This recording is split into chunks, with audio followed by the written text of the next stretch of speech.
నీ రక్తం మంచిది తల్లి, నీ గర్భవాసం గొప్పది.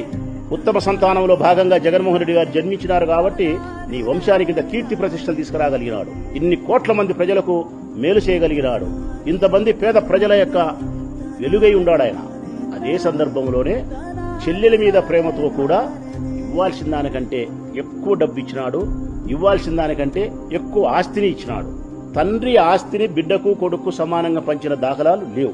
ఇక్కడ పంచినారు. ఇక్కడ పంచడానికి ముఖ్య కారణం రాజశేఖర రెడ్డికి బిడ్డల మీద ఉండే ప్రేమ, మంచి హృదయం. కొడుకు అంగీకరించడం గొప్పనా కాదా? రాజశేఖర రెడ్డి అన్న కంటే జగన్ గొప్ప సంగతి. కానీ వారి ఇరువురి కంటే గొప్ప సంగతి భారతం అంగీకరించింది చూడి, ఇది ఇంకా గొప్ప సంగతి. భారతమ్మ ఉత్తమ ఇల్లాలు కాబట్టి తన భర్త యొక్క మనస్తత్వాన్ని, ప్రేమను అంగీకరించి గౌరవప్రదంగా ఆడబిడ్డకిస్తే అంగీకరించింది. ధర్మం అనేది ఒకటింది తల్లి, న్యాయం అనేది ఒకటింది తల్లి, ఆత్మ గౌరవం అనేది ఒకటింది తల్లి. నా ప్రాణమైన జగన్ కోసం ఇచ్చేవాడిని అని చెప్పి పలుమార్లు చెప్పిన. ఏదో మాటలకు పరిమితంలే ప్రసాద్, అది ఎక్కడ సాధ్యమవుతుంది అనుకుంటున్నావా తల్లి? కోరి చూడు తల్లి, నీ బిడ్డ పట్ల మాకుండే ప్రేమ ఎంత గొప్పదో నువ్వు అనుకుంటూ పరీక్షించాలనుకుంటే కోరి చూడు తల్లి. కనురెప్ప మూసి తెరిచే లోపల నా ప్రాణం ఇస్తా జగన్కు. మరి మేము మాట్లాడమమ్మా.